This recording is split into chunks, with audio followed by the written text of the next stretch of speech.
Most people think an arrest is a moment, something quick, something contained, something that starts and then somehow resolves.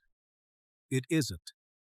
What actually happens unfolds over hours, sometimes longer, and it does not move at the pace people expect. It moves according to a system that is shaped by staffing, distance, and availability, especially across West Texas. To understand it, you have to follow it the way it actually happens, not as a general explanation, but as it unfolds in real time. Around 10 p.m., the arrest happens. An officer makes the decision. The individual is placed in handcuffs, searched, and secured in the patrol vehicle. At that moment, from the perspective of the family, everything feels urgent. But the system does not respond to urgency. It responds to sequence. And that sequence begins immediately, whether anyone understands it or not. By 10:30 p.m., they're in transit. In El Paso County, this part is straightforward. The detention facility is nearby. The infrastructure is built for volume.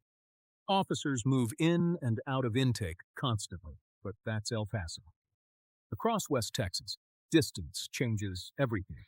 If the arrest happens in Van Horn, now you're dealing with Culberson County, hundreds of miles of open terrain, minimal staffing, and long transport times.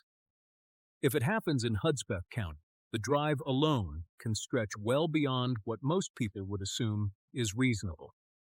In Brewster County, covering Alpine, Marathon, and the Big Bend region, geography becomes the dominant factor. The system isn't slow, it's spread out. So before booking even begins, time is already being added. Not by delay, by distance. By 11 p.m., they arrive at the jail. And this is where expectations and reality start to separate. Most people assume arrival means processing begins immediately. It doesn't. Arrival means entering a queue. In El Paso, that queue moves. There are multiple officers, multiple intake stations, and a constant flow of people being processed. In Culberson County, there may be one officer handling intake. In Hudspeth County, staffing is limited enough that intake may not even be continuous. In Brewster County, especially overnight, everything depends on who is available and when. So at the exact same moment, 11 p.m., two completely different realities can exist. In El Paso, someone is already moving through booking. In a smaller county, someone may still be waiting for booking to even begin. By midnight, booking is underway or still waiting to begin.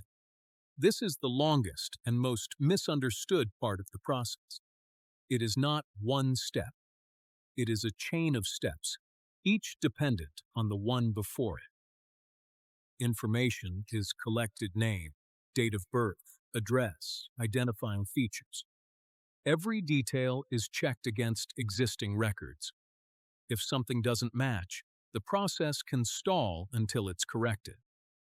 Then come fingerprints. Those prints don't just stay local, they are sent to the Texas Department of Public Safety and to federal databases.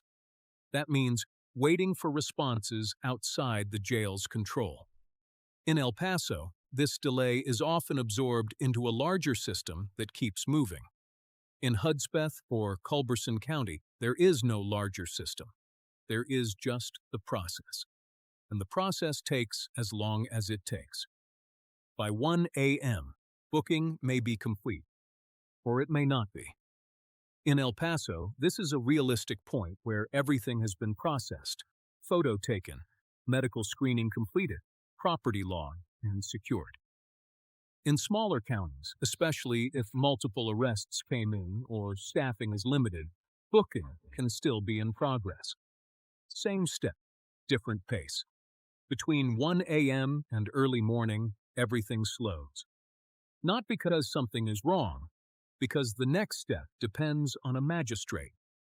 And a magistrate is not always immediately available. By around 8 a.m., in a typical case, the magistrate hearing may take place. In El Paso County, this is structured. There are systems in place to ensure hearings happen regularly. Movement continues. But in Brewster County, where coverage is limited, timing is not constant. In Hudspeth and Culberson counties, availability can be even more constrained. The process doesn't move forward because it's ready. It moves forward when someone is there to move it. That's a fundamental difference most people never anticipate. Once bail is set, the system shifts again. For the first time since the arrest, there is a defined path forward. If the family moves quickly and everything lines up, bond may be posted by around 9 a.m. And this is where expectations break again. Families assume this is the end. It isn't. It's the beginning of the final phase. Between 9 a.m. and late morning, release processing begins. Inside the jail, paperwork has to be reviewed. Every detail has to match. The bond has to be verified. A final check is run to ensure there are no additional holds. In El Paso, this process is relatively efficient. There are staff assigned specifically to move releases through. In smaller counties, that same staff may also be handling intake, monitoring inmates, and managing the facility. So even though the step is identical, the time it takes is not. By 11 a.m., release may finally happen. Property is returned. Documents are signed. The individual walks out.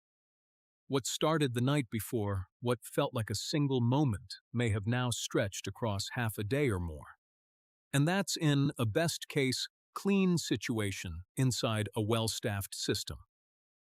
In Hudspeth, Culberson, or Brewster County, the same sequence can extend significantly, not because the process is different, but because every part of it depends on fewer people, fewer resources, and greater distance. That is the reality most families are never told. Not the arrest, but everything that follows it. A system that moves step by step. A process that does not compress. And a timeline that only makes sense once you understand what's actually controlling it. This is what it really looks like. From the moment someone is taken into custody, to the moment they walk out. Not instantly, not unpredictably, but hour by hour.